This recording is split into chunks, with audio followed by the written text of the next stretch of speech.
This is Jiddu Krishnamurti's 7th public talk in Saanen, 1961.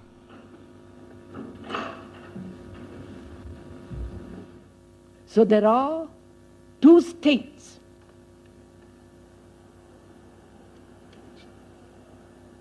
The brain that says, I do not know, and is expecting an answer, looking, searching, asking to find an answer. And there is another state which is a state of not knowing. Because there is no answer.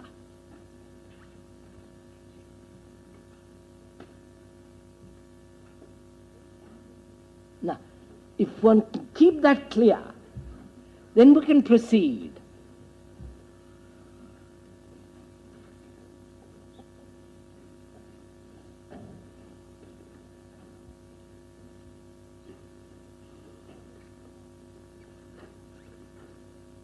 We can proceed and inquire into the question of attention and concentration.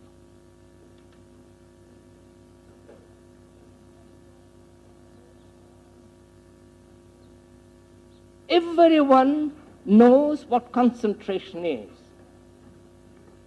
The schoolboy knows it.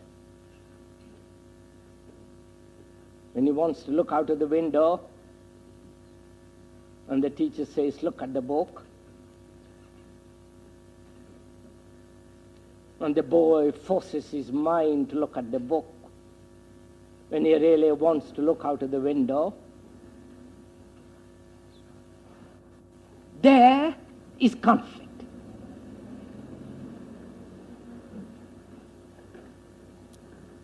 Wanting to look out of the window and being forced to look at the book.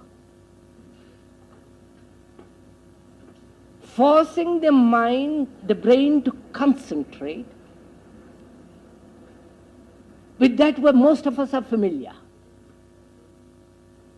This concentrative process is an exclusive process. Isn't it? You shut out, you cut out anything that disturbs this concentration. Therefore, where there is concentration, there is distraction.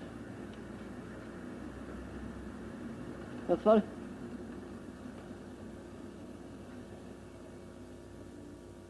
you understand?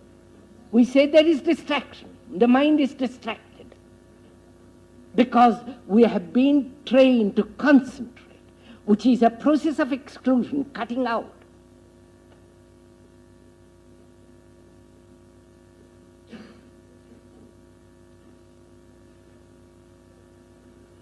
So a mind, a brain that is content, is satisfied and has been trained to concentrate, it knows invariably distraction.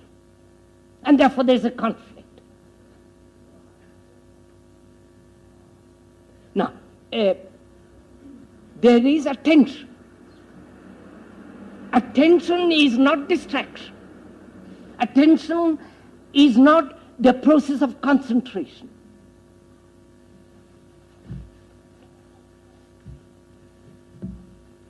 Attention is something entirely different. I'm going to go into that. Please, this is a very serious thing we are talking about. It's not something to be, which you come here to be, with which you are entertained. Isn't like going to a cinema, to a concert.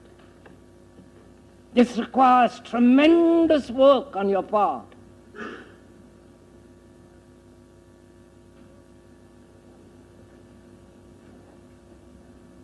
A work without choice.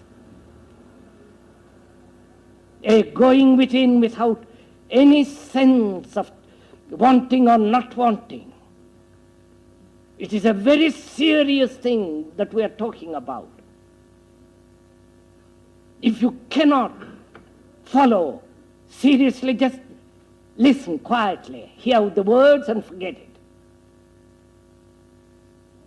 But if you go into it very deeply, all these things are involved. Because you will see as I go into it a little more, that freedom is necessary. Where a mind is in conflict, making effort, there is no freedom. Where there is concentration and resistance to distraction, there is no freedom.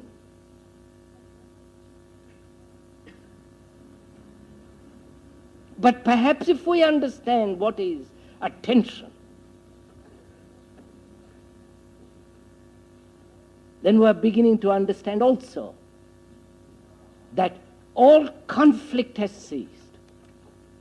And therefore there is a possibility of the mind being free totally. Not only the superficial mind, but also the unconscious, deep, hidden recesses in which the secret thoughts and desires are hidden. Now what is attention? We know what is concentration. Now what is attention? I ask that question, and the instinctive response of each one is to find an answer, to give an explanation, to define it. And the more clever the definition, the more satisfactory it is. I am not giving a definition. We are inquiring. And therefore we are inquiring without words.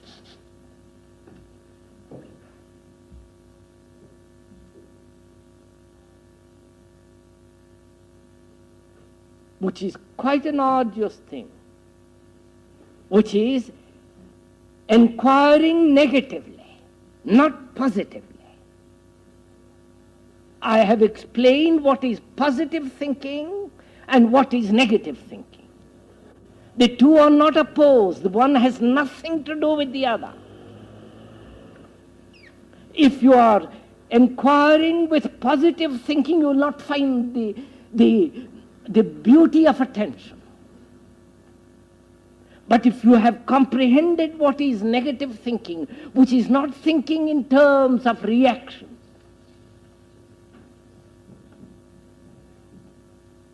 which is the brain is not asking for an answer.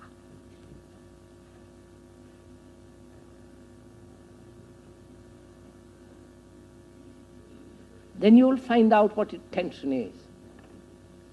I'm going to go into it a little bit. Attention is not concentration. In attention there is no distraction. Please follow this. I am proceeding negatively, not positively.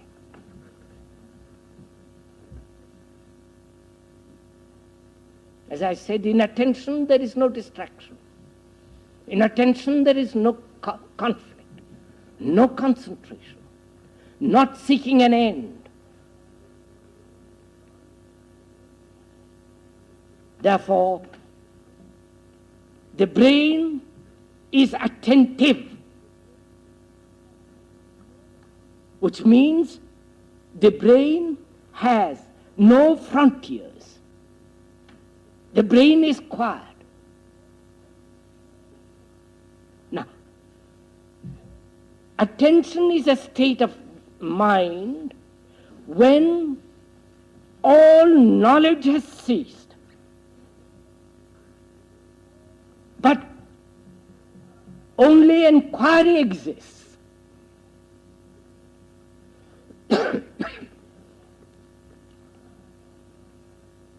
You try sometime this, a simple thing. Go out when you go out for a walk. Be attentive.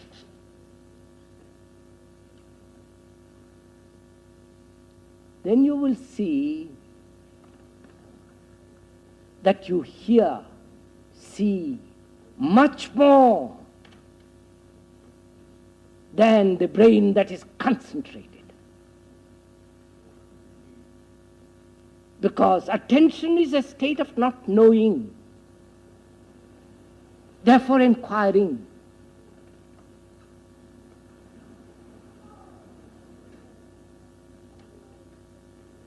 Inquiring without a cause, inquiring without a motive, which is pure research, which is the really scientific mind.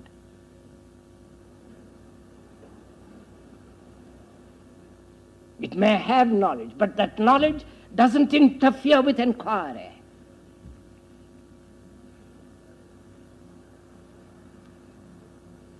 Therefore, an attentive mind can concentrate, but that concentration is not a resistance, not an exclusion. You're following, some of you, this?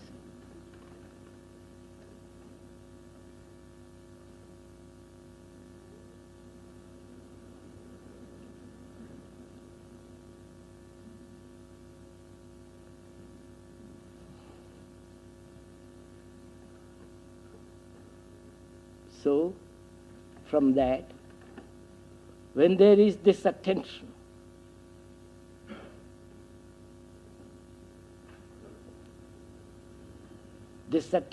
which is a state of mind, which is not crammed with information, knowledge, experience, a state of mind that lives in not knowing.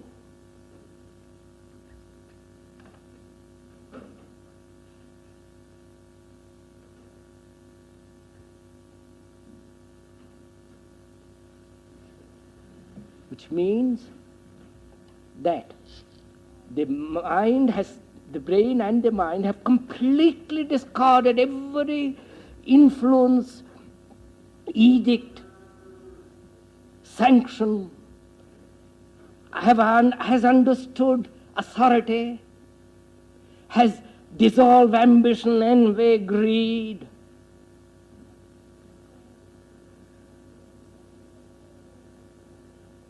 and is totally opposed to society and all its morality. It does no longer follow anything.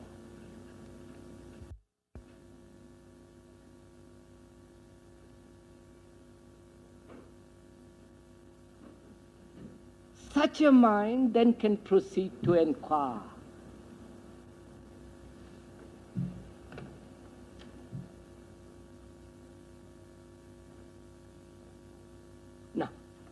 To inquire profoundly requires silence.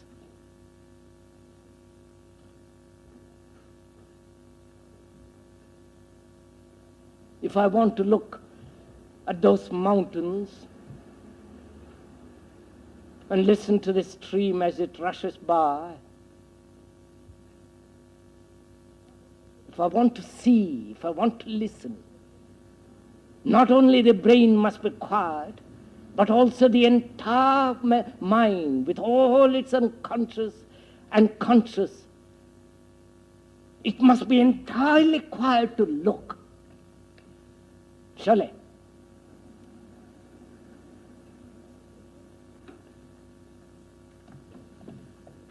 But if the brain is chattering, if the mind wants to grasp, hold, become great, then it is not seeing, it's not listening to the beauty of the sound of a stream as it rushes by.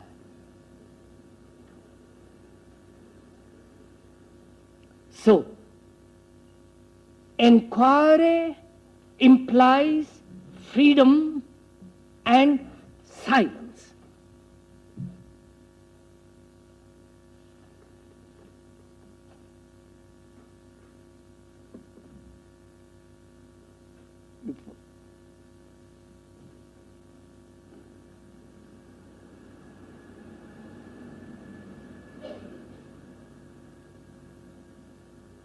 You see, people have written about a silent mind, through meditation and concentration. There are volumes written about it, not that I've read any of them. People have come and talked to me about it. How to train the mind to be silent, which is sheer double nonsense. You can't train to be silent. Then you're dead. You're conforming.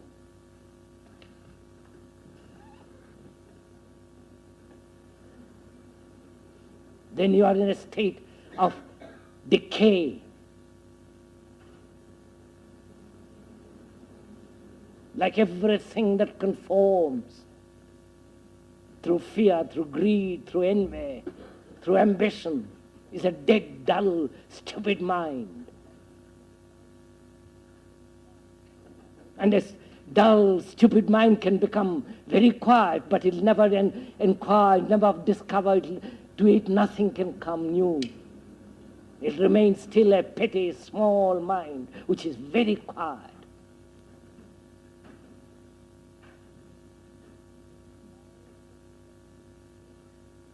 So, a mind that is attentive is without conflict. Therefore free.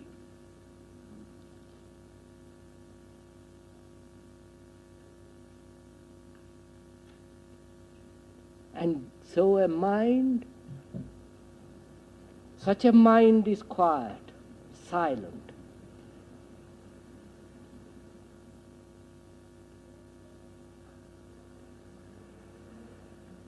I do not know if any of you have gone so far.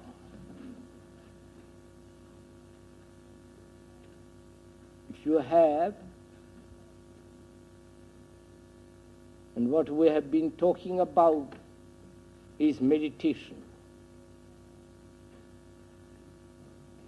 If you have gone so far in self-knowing, then you will find that a silent mind is not a dead mind. It is extraordinarily active. Not the activity of achievement.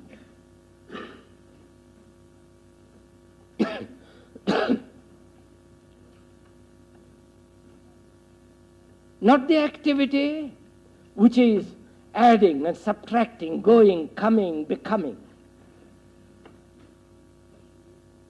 Because it is still, it is intensely active.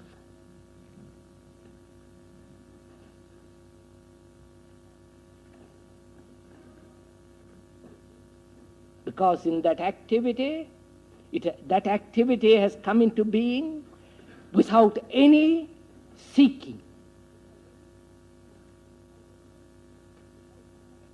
without any compulsion, without any effort, without denying anything. Because all along it has understood everything, every phase of its being. There has been no suppression of any kind, therefore no fear, no imitation, no conformity.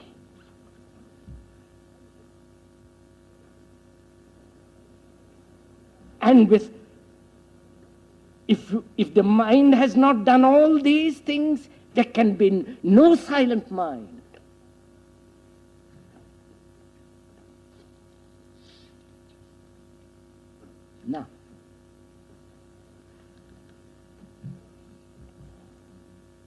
Now what happens after?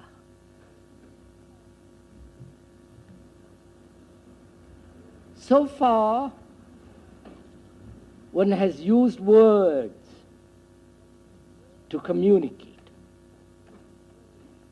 But the word is not the thing. The word silence is not silence.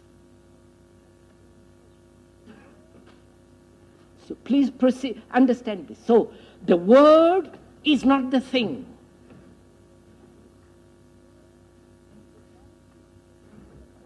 And the mind must be free of the world in order to be, so that the mind is still.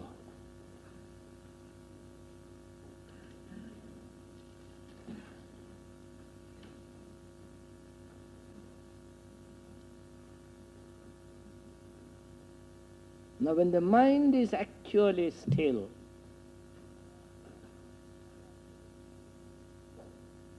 and therefore intensely active and free, and isn't concerned with communication, with expression, with achievement, then there is creation.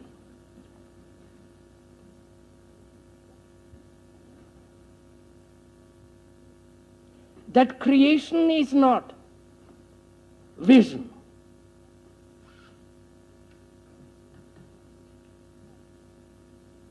Christians have visions of Christ.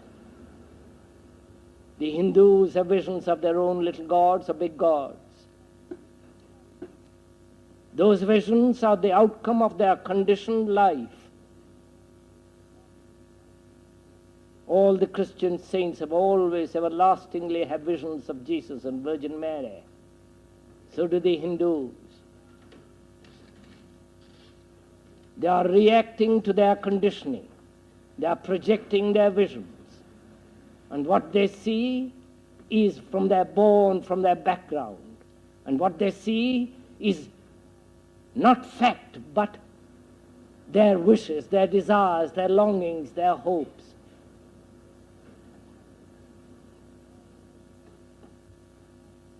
But a mind that is attentive and silent has no vision.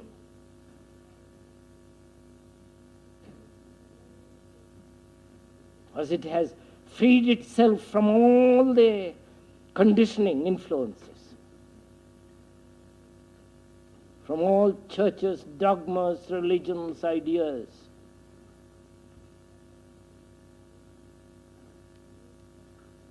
Therefore, such a mind knows what it is creation. Not the musician that plays, or the painter, or the man who has capacity to put words together into a poem.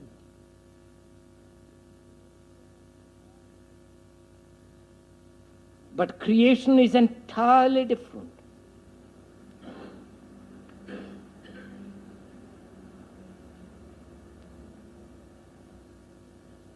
Then, if you have gone as far as that,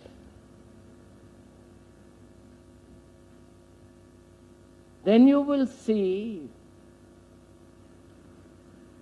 that there is a state of mind which is without time.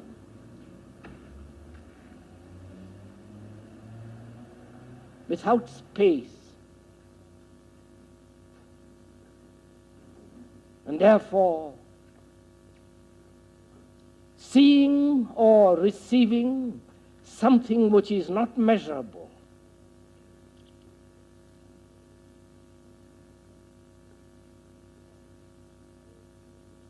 and what is seen and felt and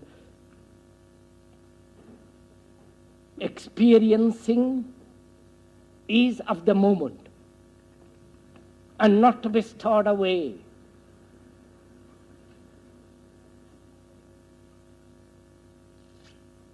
So that reality which is not measurable, which is unnameable, which has no word, comes into being only when the mind is completely free and silent, and is in a state of creation. The state of creation is not just alcoholic or stimulated, but when one has understood and gone through this self-knowing and is free from all the reactions of envy, ambition, and greed.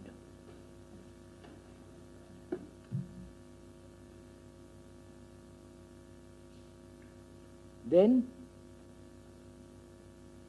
you will see that creation is always new and therefore always destructive.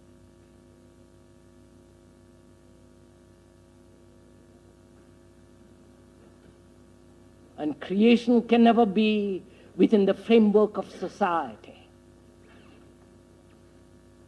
within the framework of a limited individuality.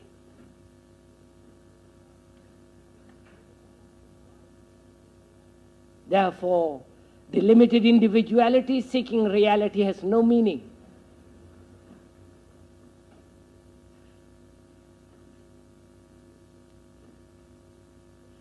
And when there is that creation, there is total destruction of everything that one has gathered.